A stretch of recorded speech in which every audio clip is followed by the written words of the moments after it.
Good afternoon, everyone, and welcome to our live coverage of the latest mission from Cape Canaveral Space Force Station. I'm Will Robinson Smith. I'll be conducting our commentary for the duration of this coverage. We are broadcasting, as we always do, from the Spaceflight Now News Bureau here at NASA's Kennedy Space Center. And as we are joining you just a little after noon here on the East Coast, SpaceX, of course, is gearing up for what it hopes to be another double launch day between Florida and California. Starlink 9-2 on deck for later on this evening, just on this side of midnight from here on the East Coast, about quarter to nine for friends in California on the West Coast. We'll have much more to say on that launch as we get into that coverage later on tonight, beginning about 30 minutes prior to liftoff. But for now, we're focused on this Falcon 9 you see here on your screen, getting ready to support the Starlink 10-2 mission. And for those who've been with us for live launch coverage in the last couple of weeks, you may recall SpaceX did have a run at this mission a few times back the week ending on the 14th. We'll talk about some of the changes that happened between then and now in a moment.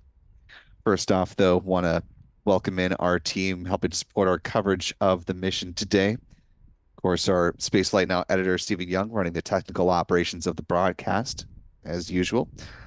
Our ace photographers, Adam Bernstein, Michael Kanan, out with us today. Adam getting ready to track the rocket as well as doing some still photography. Michael Kane also getting ready to do some still photography alongside him. If you're not following the fellows on X, formerly known as Twitter, you can find their handles here. Adam at ABurnNYC, Michael at MD Kane Jr. While you're over there, go ahead and give Spaceflight Now a follow if you want to keep up with what's going on with us. We're simply at Spaceflight Now. And if you don't happen to be on X, but you're on either Threads or Facebook, you can find us there. Just search Spaceflight Now. We will also be joined by our friend Pete Carstens with Max Q Productions, who will help with tracking the rocket. Our T-minus 56 minutes, 27 seconds and counting. Taking a look at the heart of Space Launch Complex 40, otherwise known as Slick 40. As SpaceX is preparing to launch, again, the Starlink 10-2 mission. This will be the 45th dedicated flight of Starlink satellites so far in 2024. It'll put SpaceX at just over 1,000 Starlink satellites launched this year once this mission goes up. There happen to be 22 Starlink satellites on this particular flight, none that feature the direct-to-cell capability, though those will be featured on tonight's launch from California. SpaceX currently targeting a T0 liftoff at the beginning of the window this afternoon. That liftoff targeting a 1:15 departure time from pad 40, 17:15 UTC for our friends joining around the world.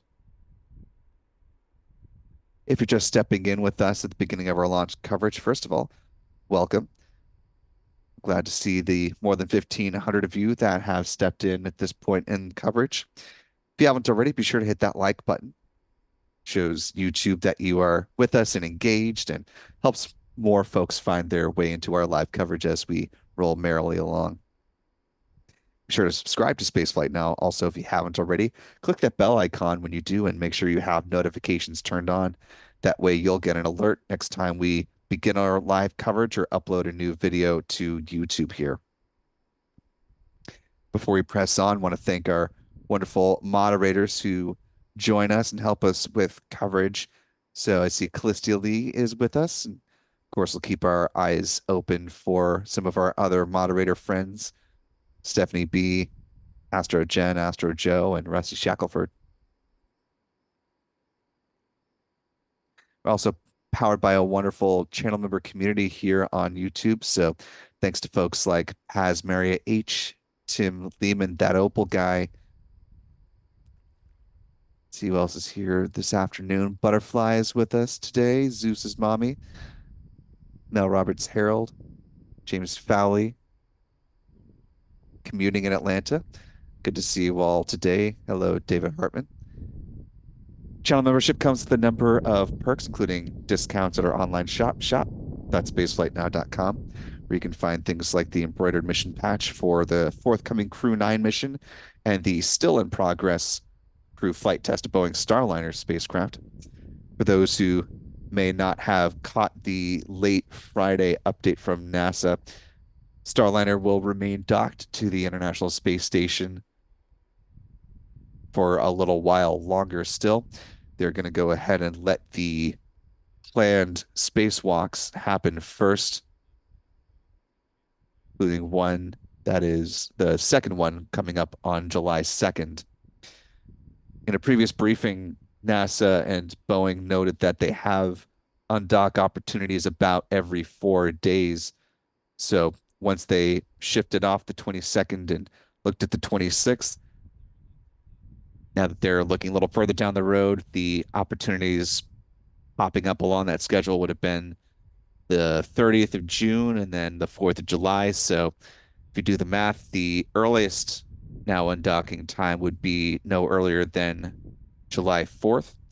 However, NASA has not explicitly said that that is the current target undock date. So, of course, we will continue to bring you updates on the Starliner mission as we learn them. Expecting to hear more from NASA coming up on that this, well, I guess the week that we're just now starting since it is Sunday. Butch and Sunny are reportedly both in good health and good spirits on station. There are no new issues that have been found with the Starliner spacecraft. This additional time, according to NASA, allows them to gather more data and better understand the Starliner's service module. So if you recall, Starliner is broken up into two main components. There's the crew module up top, which, as the name suggests, houses the crew. It's where they live and work during their ascent and rendezvous with the space station. It is where they will be when they return to Earth. The service module down beneath it is where they've encountered some issues both in the journey to the space station and while it's been docked, just observing that fifth small helium leak. The service module, though, is jettisoned upon the return process. So once they undock from the station, as they're making their way back towards Earth, service module detaches, exposing the heat shield at the base of the crew module. And so, because they won't get that service module back, they are taking some additional time to learn as much as they possibly can about the thrusters, about the helium leak, so that before they get into the position where they're finishing certification ahead of the Starliner 1 flight, they can assess as much as they possibly can and try to mitigate some of these issues and have hopefully a smoother process for future full crew rotation missions. So that's the latest on Starliner. And again, you can find that mission patch on our website, spaceflightnow.com. Channel membership also comes with the ability to watch all the liftoff moments from here at the Cape in 4K, as well as seeing member-only videos here on YouTube. Last but not least, if you like to leave a comment or you have a question about this flight or other things going on in the realm of space, you could use the YouTube Super Chat feature, like our channel member Mel Roberts Harold did. Good to see you this afternoon, Mel, who says, hello from Chicagoland, Spaceflight Now crew and fellow launch watching folks. So again, if your comment or question is appropriate to be read on the show, we'd love to bring you into the conversation. We'll be keeping our eye out for those as we continue to roll along. We're now T minus 49 minutes, 37 seconds and counting. As you saw in the wide shot there, we are keeping our eye, as we always do, especially at this time of year, on the clouds and on the weather conditions. Pulling out to our wide shot across the water, you can see some cumulus clouds that have been hanging around here for a little while have started to thin out a little bit as the clouds are pushing from the east towards the west. And at this point in time, weather conditions, as we understand them, seem to be favorable for a launch coming up in now less than 49 minutes. So, of course, we'll continue to keep an eye on that and let you know how things develop as we progress through the countdown. Coming into this launch opportunity, the 45th Weather Squadron did forecast this as basically a coin toss as far as the probability of go weather at the beginning of the window, with, as you can see here on your screen, the primary concerns being the impact of cumulus clouds and anvil clouds, as well as watching the surface electric fields rule.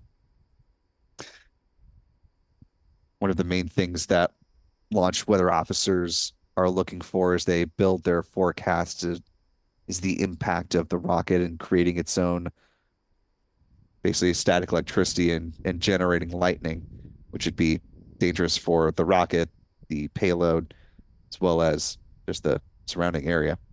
Obviously, you don't want to have a situation where the rocket could generate its own lightning. And so passing through thick clouds or anvil clouds, certainly something they are wary of and are cognizant of as they put out their launch weather forecast and continue to update that during the weather briefings in the run up to liftoff. So as we were T minus 47 minutes, 28 seconds and counting, in just about 10 minutes, a little bit less than, SpaceX will make the call on the start of propellant load,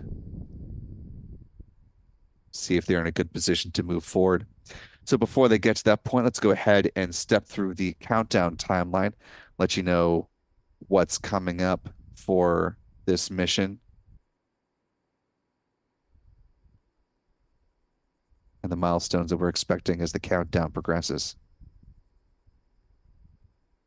SpaceX, of course, has support for this mission, is running the countdown from its Hangar X site here at KSC, the facility where they refurbish their Falcon 9 boosters, prepare them for future missions. So if the go-ahead is given by the SpaceX launch director at T minus 38 minutes, prop load begins at the T minus 35-minute mark with the loading of RP1, or rocket-grade kerosene, on both the first and second stages of the Falcon 9 rocket. At the same time, liquid oxygen is loaded on board the Falcon 9's first stage. T minus 16 minutes, the second stage LOX load begins. But before that happens, we'll see the so-called big vent from the strongback. Happens as the feed lines are being chilled. And that comes up at about T minus 20 minutes, 20 seconds. At T minus 7 minutes, the chill down of the 9 Merlin engines gets underway. That process involves flowing a small amount of liquid oxygen through the plumbing and turbo pumps of the Falcon 9 rocket. Helps protect them from the risk of thermal shock and damage during the startup sequence. About 6 minutes out, the first stage kerosene tank is full, and at T minus 4.5 minutes, the strongback retract sequence begins. Starts with the clamp arms underneath the payload fairings opening up, and then the transporter erector of the strongback will recline about 1.5 degrees away from the Falcon 9 rocket. Stays in that position until liftoff, at which point, pulls back in a much more rapid fashion to clear the way for the vertical climb of the Falcon 9. About 3 minutes out, the first stage liquid oxygen tank is full. 2 minutes before liftoff, LOX load completes on the second stage, at which point the vehicle is fully loaded with 1 million pounds of propellant. In the final 60 seconds, control of the countdown is handed over from the ground sequencer to the Falcon 9's onboard flight computers. The propellant tanks are brought up to flight pressure. SpaceX launch director will give their go for launch at 45 seconds out. The engine ignition command will be issued at T minus 3 seconds. And if all 9 Merlins ignite and are healthy, the flight computer will give the command for the hold down clamps to release the Falcon 9 rocket for T0 liftoff, coming up at 1:15 p.m. Eastern, 17:15 UTC, or T minus 44 minutes, 23 seconds.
Currently T minus 42 minutes, 34 seconds and counting.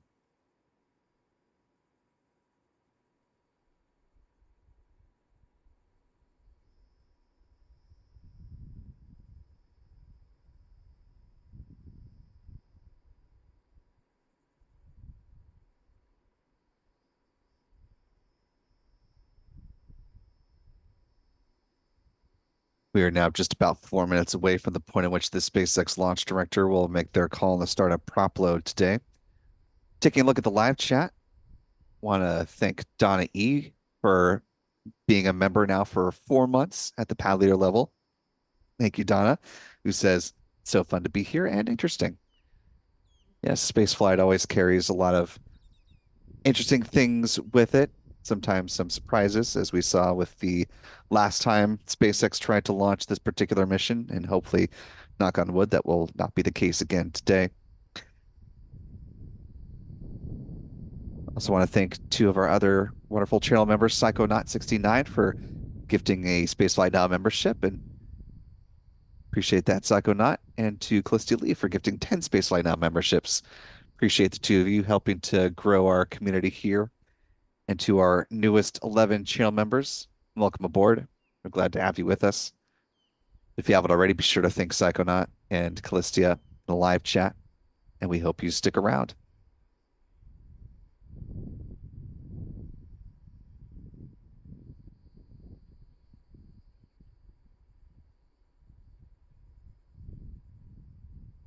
Taking a look at the path of the Falcon 9 now, where it will go once it leaves the pad. Check in with the trajectory, shall we? It's a question we often get in the live chat. So let's go ahead and hit that now. We'll try to come back to it a little bit closer to liftoff for the folks that join us later in the broadcast. Falcon 9 is going to be lifting off from pad that you see there live on the right-hand side of your screen. Slick 40. And before I continue, just want to note that we do have word from SpaceX that, and I quote, all systems are looking good. Weather is currently 70% favorable, and propellant load is about to begin for today's launch of 22 Starlink satellites from Florida. So, good news there on a couple of fronts. Number one, unlike the last time they tried to launch a Falcon 9 supporting this particular mission, the Falcon 9 appears to be in good health at this juncture.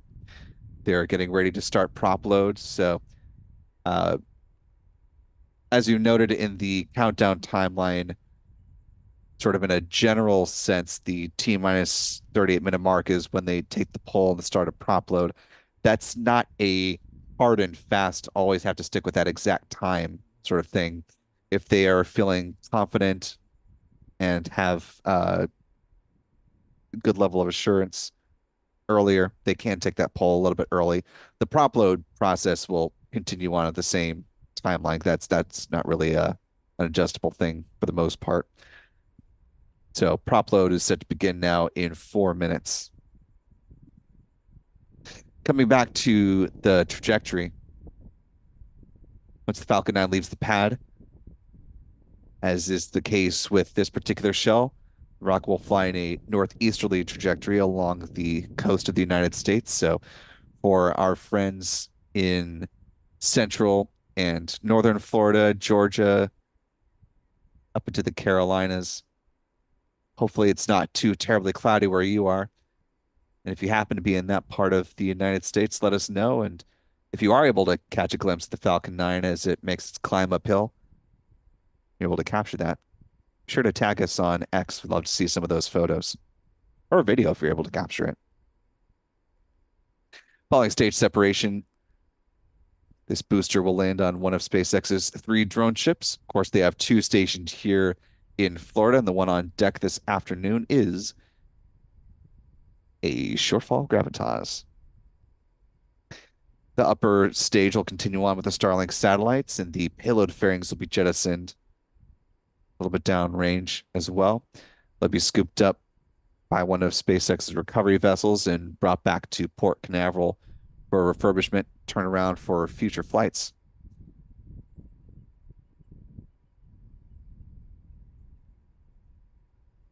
Taking a look at the bar chart here for where SpaceX stands on the year. They've got through 62 Falcon missions so far.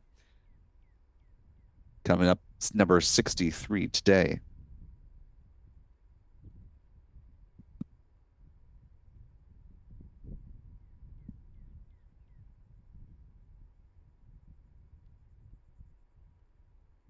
Payload fairings splash down in the Atlantic Ocean under the support of parachutes, and this is what that looks like as they gently glide down to the water. SpaceX reportedly saves about $6 million per recovery effort, so it's an important part of their business model to scoop up these fairing halves where they can and bring them aboard the recovery vessel, as you see here in this picture from a recovery effort last year.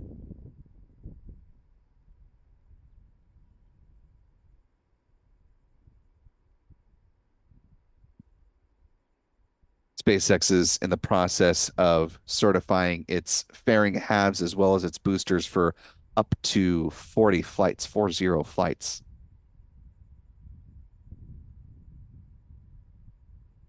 While they don't often talk about the number of missions that the fairing halves have endured, so far, SpaceX has currently two flight leaders when it comes to their Falcon first stage boosters. Those are B-1061 and B-1062, which each have 21 flights under their belt so far. 1067, not too far behind that, though, with 20 flights to its name. And then B-1063 has 18.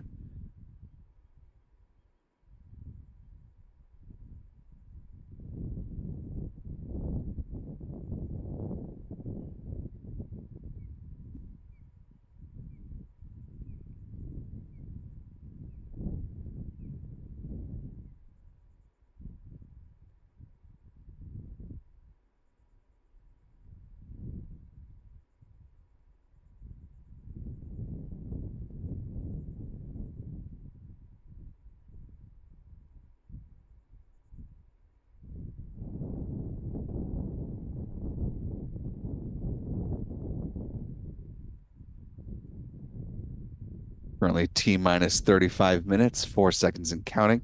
Just a couple seconds away from the start of prop load beginning. Again, for those who are just joining us now, that process includes loading of rocket grade kerosene or RP1 on both the first and second stages of the Falcon 9 rocket, as well as liquid oxygen on board the Falcon 9's first stage. That process now underway. Also want to welcome a couple new channel members to our little family here. Want to welcome, and I apologies for mispronouncing this likely, but thanks to Tobe Wobe, not to let me know how to pronounce that, Tobe. But thanks for joining us with channel membership at the pad leader level, as well as Diana Bundrick. Welcome to you too.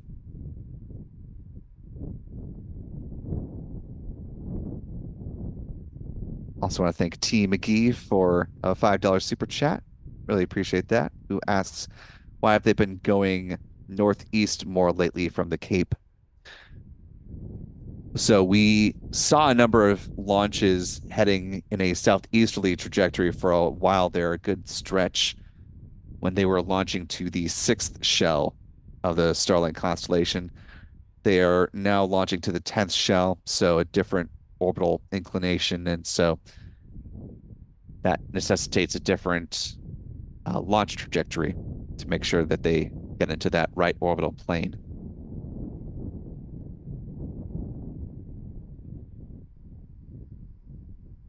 We're now T minus 33 minutes, 16 seconds and counting. Coming up in the next few minutes at about the T minus 30-minute mark, SpaceX will load cryogenic helium into the pressure vessels on the Falcon 9's first stage. Helium is important because it's used to pressurize the main propellant tanks during flight. The same process will happen on the Falcon 9's second stage at about the T minus 25-minute mark.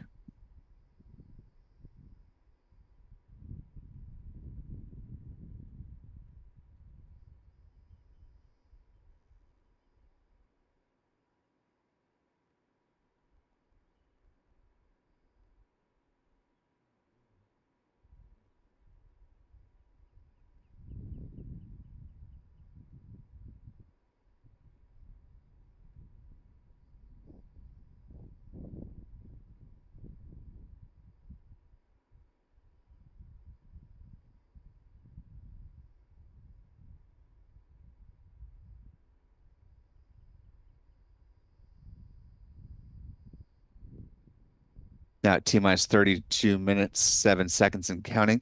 If you look near the base of the Falcon 9, just a little bit above the tree line there, you can see a bit of a frost ring starting to form as the super cold, densified liquid oxygen is loaded on board the tanks at the Falcon 9 first stage. Good visual indication that, as SpaceX suggested, fueling has in fact begun on this mission. What that also means is SpaceX is committing to a T0 liftoff attempt at 1:15 p.m. today, Eastern Time, 17:15 UTC. Their launch window extended until 5:01 p.m. However, because SpaceX has begun fueling the rocket, they are locking in that launch time. And so, because they use a load and go style of fueling, they load the rocket with the propellant right up just about before they're ready to launch. And this vehicle doesn't have the option and opportunity to hold the fueling process once it has begun. Also, probably doing that in recognition of the weather conditions right now is about as good as it's going to get according to the 45th Weather Squadron's launch weather forecast coming into today, where I mentioned yesterday they were tracking a coin toss at the opening of the window, and SpaceX saying they're currently at 70% go conditions. Later on in the window, that drops dramatically down to just 20%. So even if that's changed a little bit and improved slightly from yesterday to today, might as well strike while the iron is hot and get going while the going's good. And even though it appears to be somewhat cloudy from our wide view here as we cross into the final 30 minutes of the count, weather continues to remain favorable for liftoff in T minus 29 minutes and 50 seconds.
Now T minus 27 minutes, 32 seconds and counting.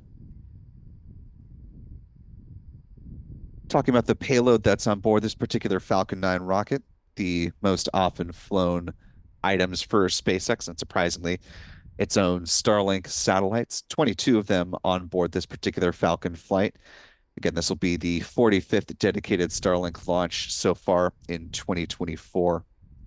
Before today's launch, SpaceX has sent up 985 Starlink V2 mini satellites to build out its mega constellation. This mission, with the addition of the 22, will put them at 1,007 launched this year.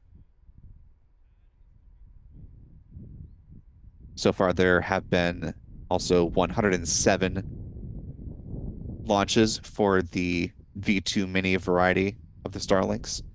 This will be number 108. Each of these satellites clocks in about 1,760 pounds, or about 800 kilograms. With their solar panels unfurled, they have a wingspan of about 100 feet or 30 meters. They use argon hull thrusters for in-orbit maneuvers, replacing the previously used Krypton hull thrusters. They were built in Redmond, Washington, near Seattle. They'll be deployed at 174 miles or 279 kilometers in altitude at a 53.16-degree inclination. Currently at T minus 25 minutes, 49 seconds and counting. Less than a minute, they'll start loading that cryogenic helium onto the storage tanks of the Falcon 9 second stage.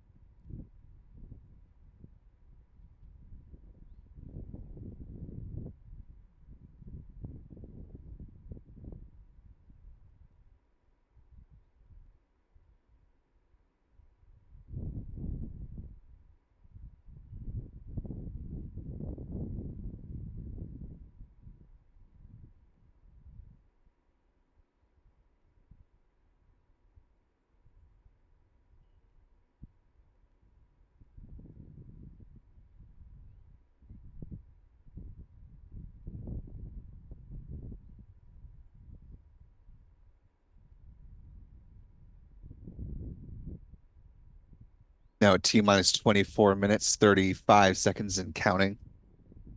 In addition to the two Falcon 9 launches that are on tap for today, SpaceX also busy preparing for another mission from its second Florida pad. That's over at Historic Launch Complex 39A. Got the view that we do have right now, so we can keep our eyes on the hangar. SpaceX and NASA were originally aiming to roll out the Falcon Heavy rocket in support of the NASA and NOAA weather satellite called GOES-U. While it was originally anticipated for this morning, however, that has been delayed to potentially sometime this evening or early tomorrow.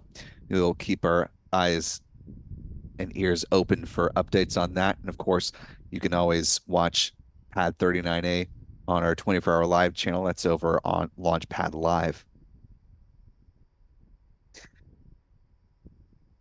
In the run-up to this mission, though, we had the opportunity to speak one-on-one with the launch director for NASA Launch Services Program, LSP, which is based right here at the Kennedy Space Center. Dr. Denton Gibson has been with LSP for well over a decade now, has had experience with the Falcon 9 rocket and the Falcon Heavy as well, has been working with the Falcon family of vehicles from this position. He's just taken on the role of launch director, but he's been with LSP for, again, more than a decade, about 12 years working with the Falcon family of rockets. And so we had the opportunity to talk with him on Friday about a number of things leading up to this mission, part of which was on the process and the thought behind reuse with the Falcon Heavy rocket and the side cores. But in this particular clip we're going to play for you now, also asked about the potential for a static fire, as we've been used to seeing them on or ahead of Falcon Heavy flights. That's not going to be happening with this particular Falcon Heavy that's supporting the GOES-U mission. So let's listen to part of my conversation with Dr. Gibson about why that is. The parts of getting ready for a Falcon Heavy launch for most missions, I believe, with the exception of Viasat 3, was doing a static fire test of Mhm. the rocket. Is that in the plans for this launch? And if not, then what's sort of the thinking behind moving forward with that one? Yeah. So our technical teams evaluated the hardware that we'll be using on Go As You. As you probably know, that there's three new boosters that we have. So prior to arrival at the launch site, the boosters went through a stage acceptance test, which is a lot more comprehensive than a static fire. And based on that, our teams deemed a static fire not necessary in this case because all three boosters just went through a full-on stage ATP, which is well encompassing of a static fire. So at this point, static fire wasn't necessary. And of course, in the realm of reuse, the booster halves that are going to be used on the side of the Europa Clipper mission have had Mm-hmm. some heritage, including being flown on the Psyche mission. Is Mm-hmm. there a plan for the two side boosters that are flying on GOES-U to be used for future LSP flights, or is that still too far down the road to have made that determination? Yeah, it's a little early to make a determination, but that is absolutely in the trade space, considering that we have heritage with these boosters. So I'm pretty sure we may see these boosters again.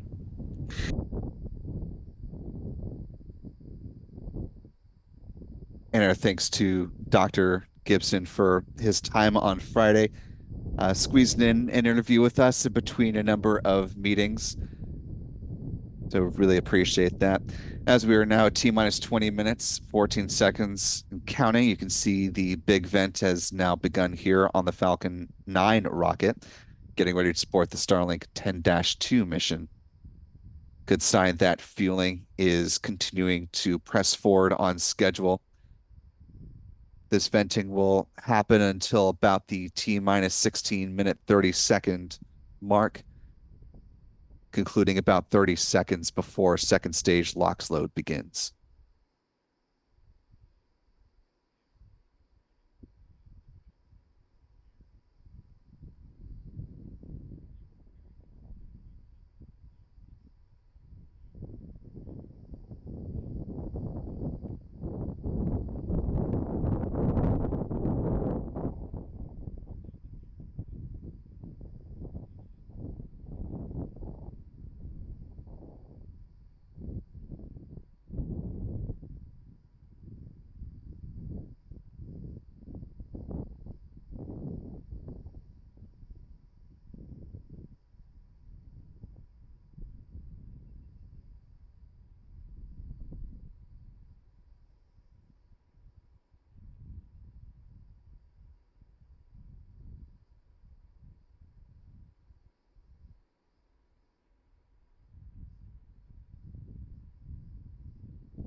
Currently T minus 17 minutes, 24 seconds and counting. A little less than a minute left remaining on the big vent here. Taking a look at the live chat, want to thank the more than 5,900 of you that are with us now this afternoon. If you haven't already, be sure to hit that like button. That'd be very much appreciated. It allows the YouTube algorithm to do its thing and bring this live coverage to more folks as we press on in the final 17 minutes of the count. Also want to thank Team McGee for upgrading their channel membership now to the mission specialist level. Really appreciate that vote of support, McGee. I'm glad to continue to have you with us. About 10 seconds left remaining on the big vent. As you can see, it start to taper off now. Second stage lock slow set to begin now in less than 30 seconds.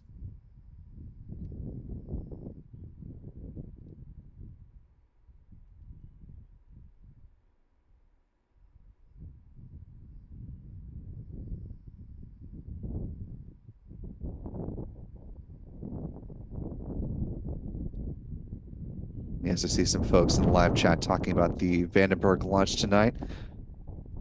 T0 on that one still remains set for 8:45 p.m. Pacific. So all things being equal, if that launch time continues to hold, it should be a pretty stellar launch viewing, which is actually what McGee says in a super chat here. 8:45 is perfect launch for SoCal. It will be vivid in the sky if it does happen then. I will take my dog to the park for it.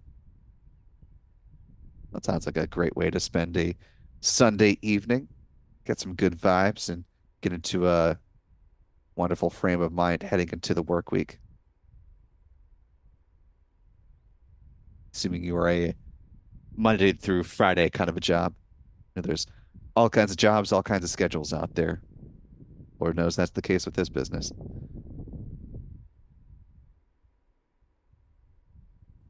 It is Monday through Friday with a giant asterisk of, but also. We're now T minus 14 minutes, 53 seconds and counting to the liftoff of this Falcon 9 rocket. 22 Starlink V2 mini satellites on board as well.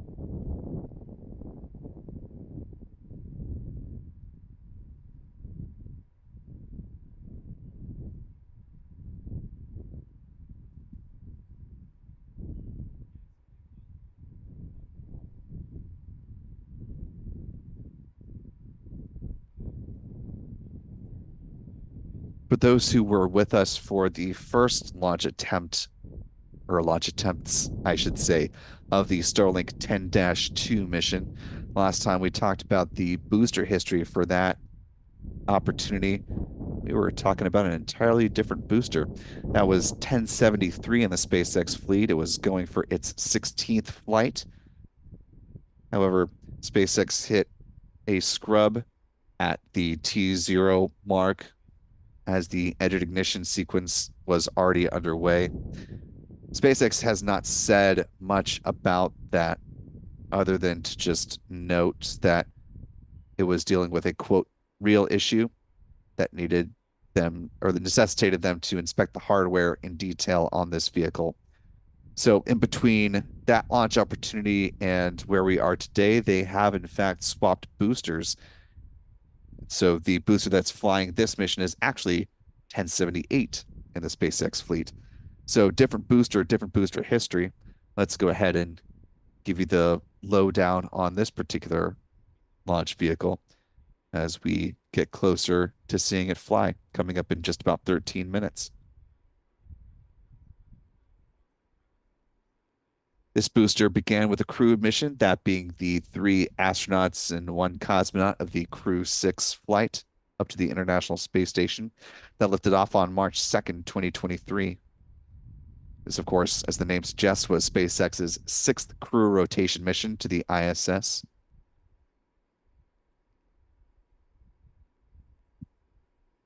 That was followed up by a launch for Luxembourg-based company SES. Just saw one of those recently. This particular one was a pair of the Boeing-built O3B mPOWER satellites, numbers 3 and 4, launching on April 28th. That was followed by a quartet of Starlink missions, Starlink 6-4 on June 4th, 6-8 on August 7th, 6-16 on September 16th, 6-31 on December 3rd. Rolling on into this year, a national security mission for the U.S. Space Force, that is USSF 124 on Valentine's Day, followed up by three more Starlink missions: 6-46 on March 25th, 6-53 on April 23rd, and most recently for this booster, 6-60 back on May 28th. That was just 26 days ago. And so, assuming everything continues to move well with this mission, this will be the fastest turnaround for this particular booster at just 26 days. We're currently T minus 11 minutes, 22 seconds and counting from this booster, making its 11th flight so far. Weather continues to track in a good direction on this mission, and so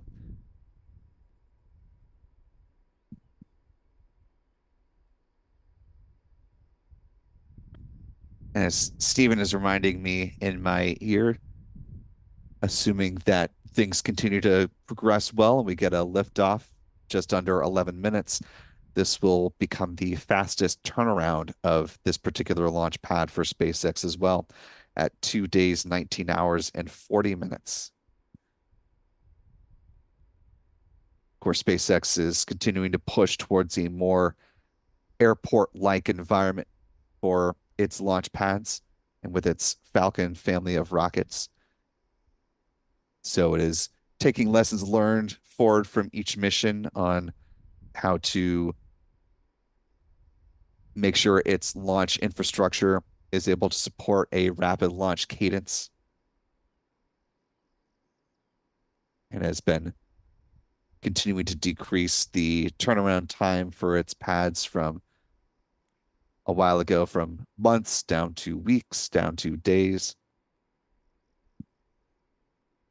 And I'm sure at some point they'll figure out how to turn around into hours. And I'll probably have much more gray hair at that point.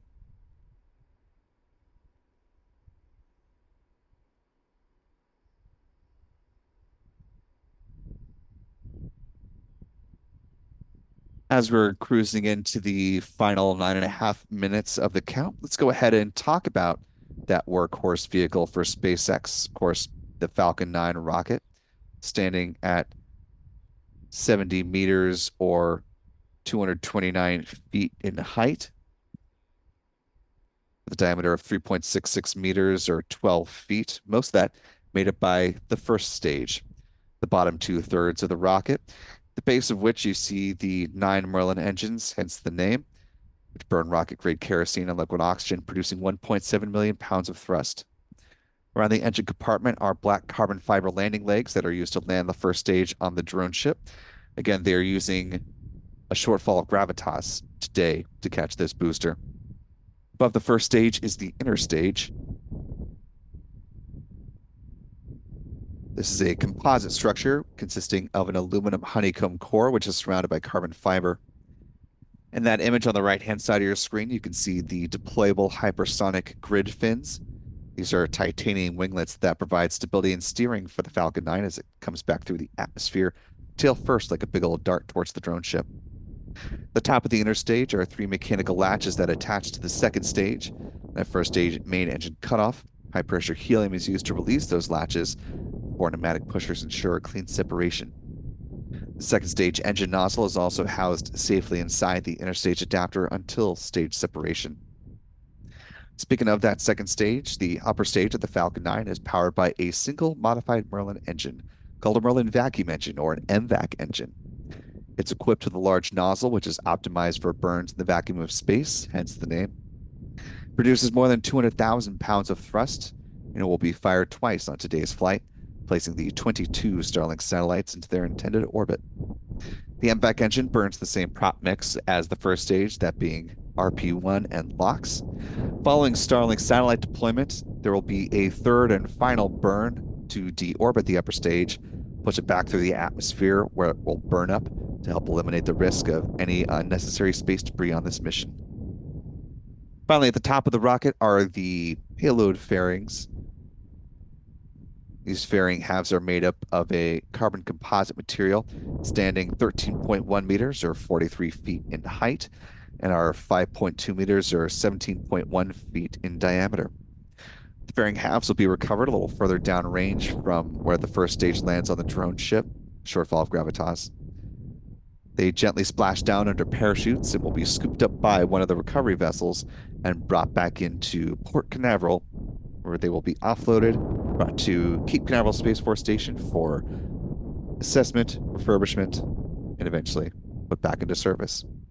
Again, SpaceX is looking to make sure their fairing halves are able to support up to 40 missions, as well as the boosters. Also, up to 40 flights is the goal. We're now T minus 6 minutes, 22 seconds and counting. At this point, SpaceX has begun the engine chill down sequence. It involves flowing a small amount of liquid oxygen through the plumbing and turbo pumps, helping to protect those from the risk of thermal shock and damage during the startup sequence.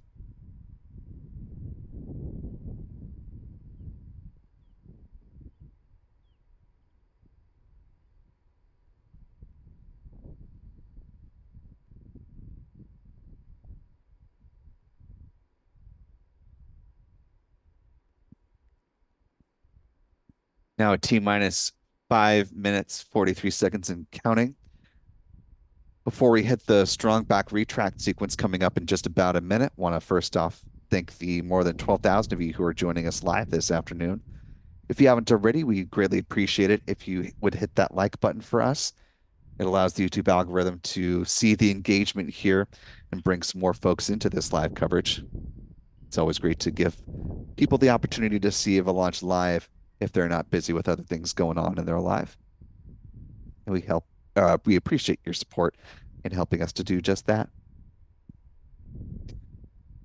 As promised before, want to talk about the launch trajectory now that we have a few more folks joining with us live. Let you know where this Falcon 9 is going once it leaves the pad. As is the case with seemingly all of the missions heading up to the 10th shell of the Starlink constellation. Once this booster leaves the pad, which is currently at Space Launch Complex 40, it will fly in a northeasterly trajectory along the coast of the United States. So for folks in northern Florida, northeast Florida, Georgia, the Carolinas, hopefully things aren't too cloudy where you are and you can potentially see this Falcon 9 as it makes its climb uphill. First stage booster, tail number B1078, will land on the SpaceX drone ship, a short fall of gravitas. Strong back retract has started. As you heard that call out from SpaceX, we are now getting both mission audio as well as pad views of that Falcon 9 over at Slick 40. A little better context to the cloud cover from the perspective of the pad here. It's now under 4 minutes to the planned liftoff of the Falcon 9 rocket. You can see the clamp arms underneath the payload fairings have opened up, and the strong back will recline about 1.5 degrees away from the Falcon 9 rocket.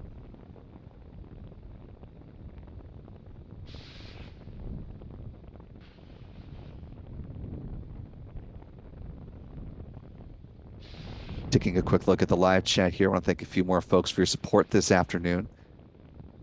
Our thanks to T. McGee with another $5 super chat, saying if tonight's SoCal launches on time, San Diego SeaWorld fireworks will be going off at 8:50. Oh, that could be very cool.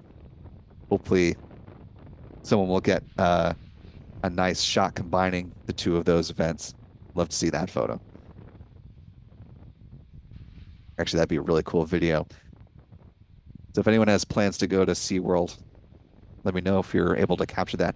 Tag us, if you will, on X or Threads, just at Spaceflight now. Also want to thank channel member Jeff Groves for being with us, marking 7 months now. Glad to still have you with us, sir. Who says, my thanks to Stage Gwen 1, Shotwell, offload complete. who makes everything at SpaceX possible. Such a super person. And to SG for a $5 super chat. Good to see you this afternoon, SG. As you just heard, the Falcon 9 first stage LOX tank is now full. Last call out, we're waiting as far as prop load is concerned. Will come up in now less than 30 seconds as they're completing the loading of liquid oxygen on the Falcon 9's second stage.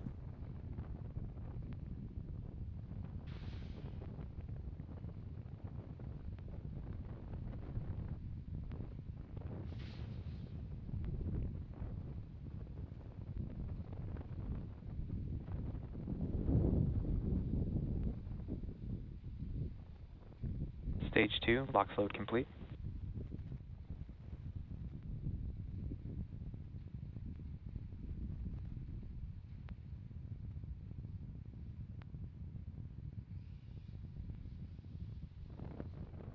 We're now T minus 1 minute, 30 seconds and counting, seeing the ground gas closeouts here as SpaceX is on the cusp of its 45th Starlink mission of the year.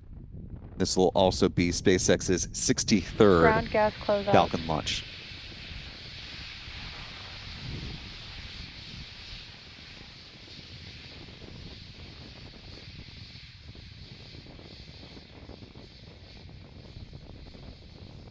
Now a minute away from the launch of this Falcon 9 rocket. Weather continues to track well in support of a launch, coming up in now 52 seconds. Falcon 9 is standing by for the launch director to give their go for launch.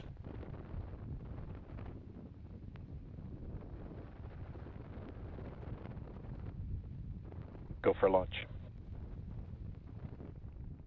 And with that call, we are now less than 30 seconds away from the liftoff of this Falcon 9 rocket, the Starlink 10-2 mission.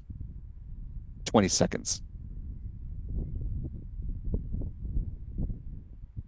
15 seconds. And here we go in 10, 9, 8, 7, 6, 5, 4, 3, 2, 1. Engine ignition and liftoff of the Falcon 9 rocket on the Starlink 10-2 mission. The Falcon 9 has cleared the tower.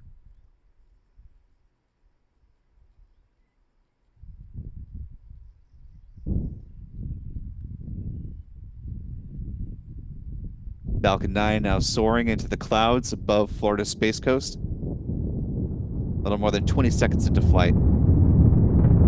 Let's listen to the roar of those 9 Merlin 1D engines.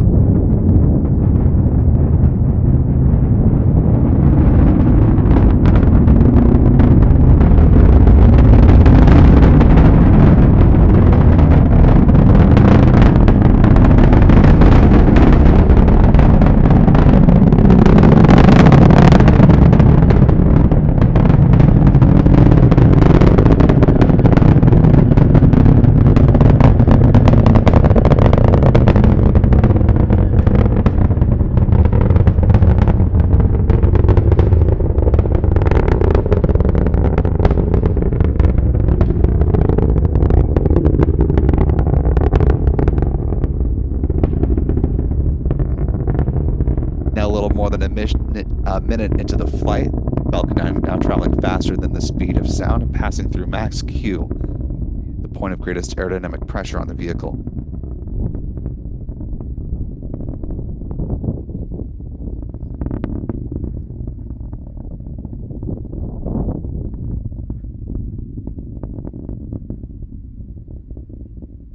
Still see a nice bit of shadow on the ocean there, just to the right of the Falcon 9 rocket from this vantage point.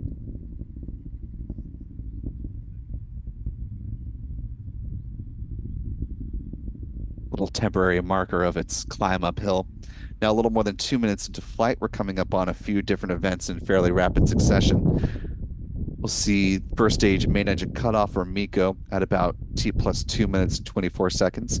That'll be followed 4 seconds later by stage separation, and then second stage engine start SES-1 at T plus 2 minutes 35 seconds. The payload fairings will be jettisoned just before the 3-minute mark.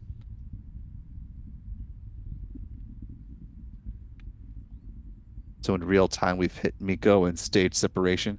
We'll see those events coming in on the SpaceX feed momentarily.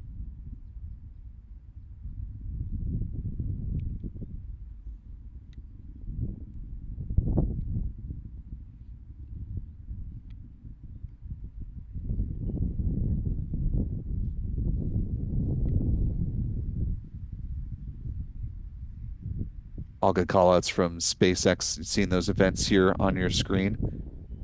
Hypersonic grid fins now being deployed on the Falcon 9's first stage. It's a little,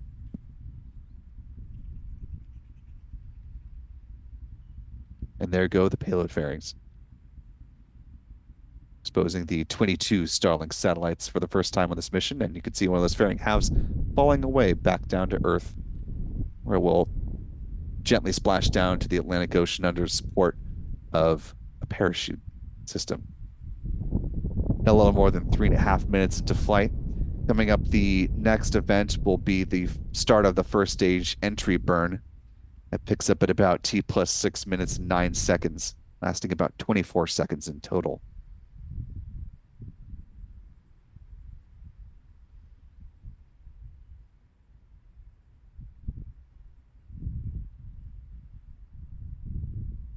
And as confirmed by SpaceX in the last couple of seconds here, I mentioned they don't often talk about the milestones of their payload fairings. However, according to them, they say today's mission marks our first 20th flight of a fairing half.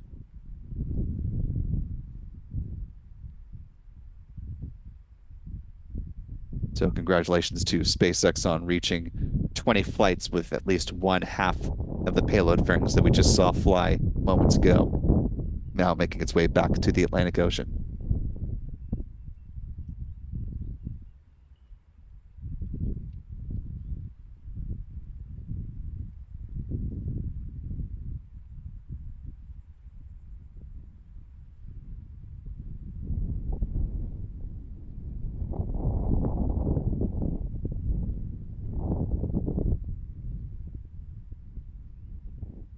Now a little more than 5 minutes into flight.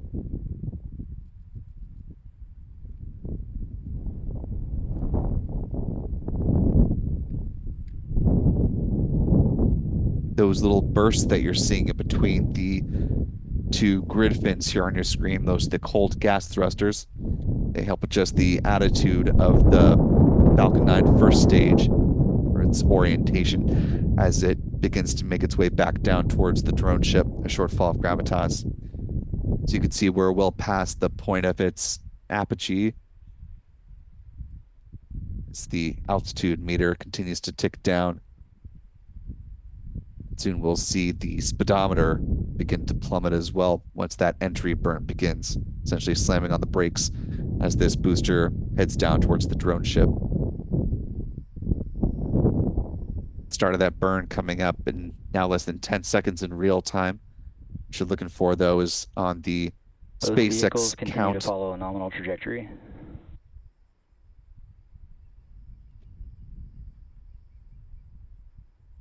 Good call out from SpaceX as both the first and second stage of the Falcon 9 continuing to follow along their intended flight paths. Stage 1 entry burn startup. Stage 1 FTS has safed. You see the start of that entry burn. Again, that's lasting about 24 seconds in total.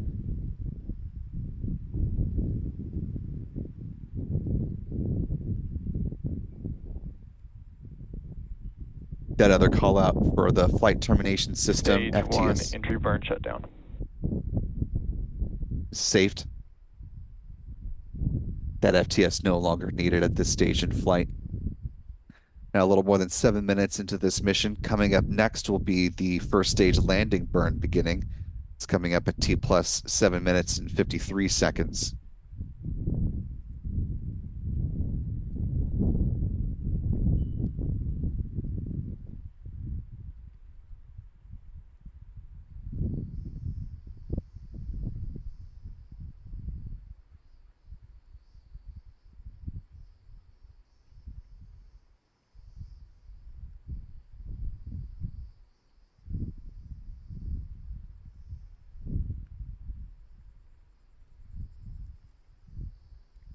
Now T plus 7 minutes, 44 Stage seconds. 1 transonic. Counting. Falcon 9 now slowing to below the speed of sound as it continues to make its way towards the drone ship. less than 6 kilometers above the ocean surface now.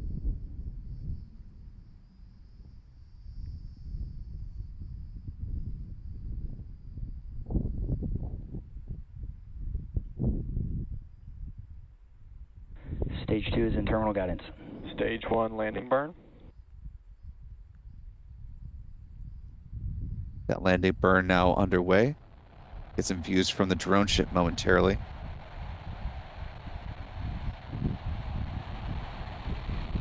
Stage 1 landing leg deploy. Stage 2 FTS has safed. And for an 11th time, you can see booster 1078 has safely touched down on the drone ship. Stage 1 landing confirmed. Impact shutdown.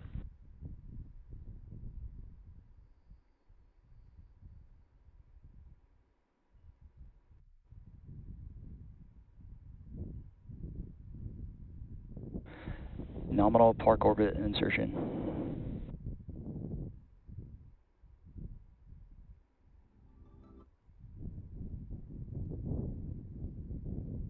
And with some good callouts by SpaceX, the upper stage now in a parking orbit where it will coast until T plus 43 minutes and 50 seconds. There will be a brief 2-second burn, which will set up the Starlink satellites to be deployed at T plus 52 minutes and 44 seconds.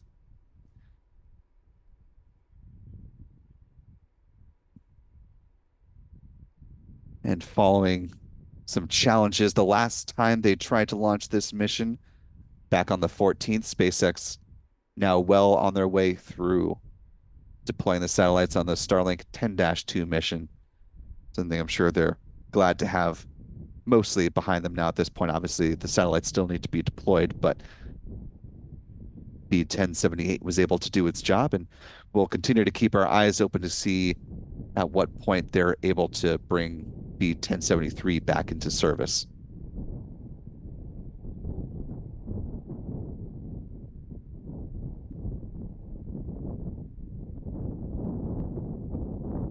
Taking a look at the live chat real quick, want to thank one of our wonderful channel members, Beverly Knuckles, for $5 super chat and noting that this was Beverly's first daylight launch. Beautiful. That's wonderful, Beverly. Glad you got to see that for yourself today. Night launches are spectacular, but it's always very cool when you get to see one of these rockets take off in the daylight. And with a good liftoff and a good landing of the first stage booster, continue to keep your eyes on the transporter erector, and that'll be coming back up into a vertical position as we're talking about our mission stats as they currently stand. Let's go ahead and run through these. This was the 11th flight of Falcon 9 booster 1078 in the SpaceX fleet. This marked the 348th Falcon 9 launch to date, the 63rd Falcon 9 launch of this year. This was SpaceX's 291st Falcon booster reflight, or the launch of a booster that has flown at least once.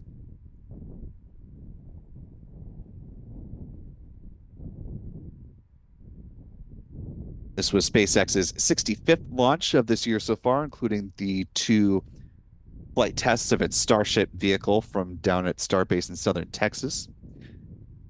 This was the 116th orbital launch for SpaceX within the last 365 days. This was the 193rd for them from Pad 40, and the 248th overall orbital launch from this pad to date. Moving on to the bar chart, this is where SpaceX stands so far on the year. Now well past the total number of launches for 2022 and making good inroads towards their goal of 148 missions by the close of 2024. Moving on to some recovery stats, this was the 85th landing on the drone ship, a shortfall of gravitas. Actually, that is a typo. This was the 75th landing for ASOG. 75th. This was also the 252nd SpaceX drone ship landing and the 321st to date on a drone ship, or excuse me, on all booster landings. It includes land landings at LZ-1, LZ-2 here in Florida, as well as LZ-4 over in California. Finally, to some industry stats, this was the 46th orbital launch from Florida this year, the 67th orbital launch from U.S. soil, the 74th launch from U.S. rocket company, the 121st orbital launch from around the world, including 3 launch mishaps. Here's where our pie chart currently stands as we wrap up this mission this afternoon.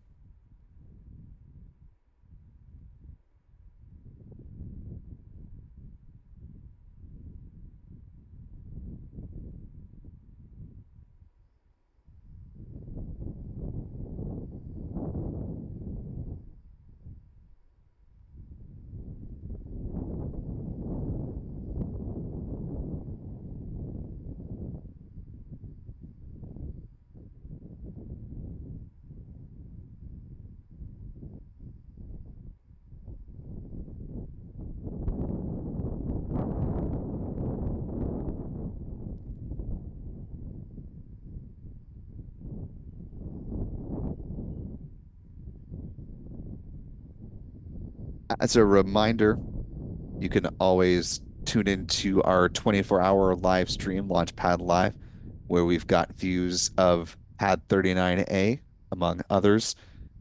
Again, we are tracking the rollout of the Falcon Heavy rocket in support of the NASA and NOAA GOES-U satellite. Geostationary satellite, an important piece of our country's ability to forecast the weather as well as track some climate impacts. So, going to have a lot more to say about this mission in the next couple of days as NASA and SpaceX continue to target at this point a liftoff on Tuesday, the 25th at 5:16 p.m. Eastern. So we'll have extensive live launch coverage on that day. So look forward to that. And again, vehicle is expected to roll out sometime likely this evening or tomorrow morning. So check out Launchpad Live for updates on that live as it happens. We'll also be back in action for live launch coverage this evening from Vandenberg Space Force Base, tracking the launch of that Falcon 9 rocket on the Starlink 9-2 mission. We'll have much more on the vehicle, the booster history, the payload, all that jazz. Again, live launch coverage begins 30 minutes prior to liftoff. SpaceX continues to target that liftoff at 8:45 p.m. Pacific. Last but not least, I want to thank a few more folks who hit it at the buzzer with supporting our coverage this afternoon. Thanks to Fletcher Boy for, as he says, a quick $5. See y'all tonight. See you then, Fletcher. And to Calvin Lindbergh, $5 super chat as well, saying thank you. Saw a night launch from a cruise ship back in November of 2023, which he says was amazing. That is always good to hear. Haven't seen a launch from a cruise ship myself. Maybe I'll need to add that to my own personal bucket list at some point down the road. Most cruise ships, or I shouldn't say most cruise ships, a number of cruise ships have actually added Starlink internet service to their vessels.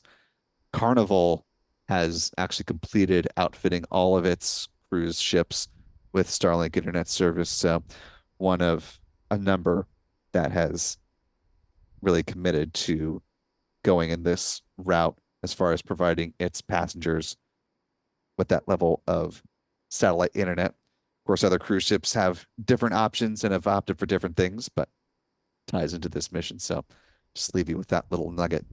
With that, we'll go ahead and thank the folks that helped make our coverage possible today. First of all, our thanks to our wonderful moderators in the live chat. I see Callistia Lee appears to be holding it down for us today. So thanks, Callistia. Really appreciate the hard work.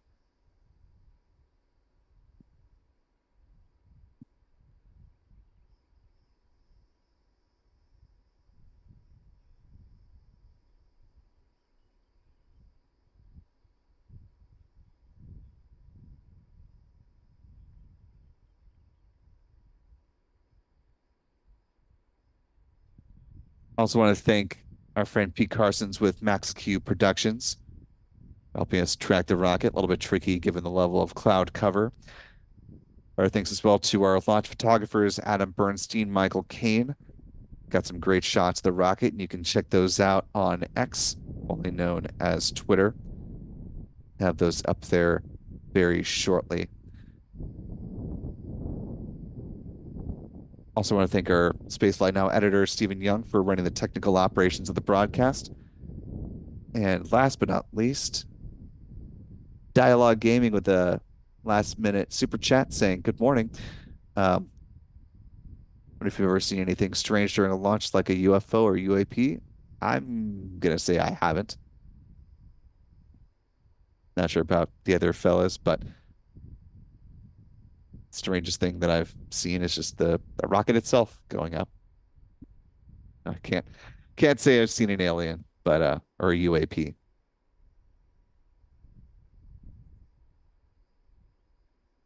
But keep your eyes to the skies. You never know what you may see someday. For all of us here at Spaceflight Now, we hope you keep your eyes to our channel. Be sure to subscribe to Spaceflight Now if you haven't already. Again, click that bell icon so you get notified when we start our live launch coverage opportunities. Next one coming up tonight, 30 minutes ahead of Starlink 9-2. For all of us here at Spaceflight Now, be good to yourselves, be good to others. See that strong back is upright and getting ready to support the next mission from the Cape. And until next time, folks, we will see you later. Bye-bye.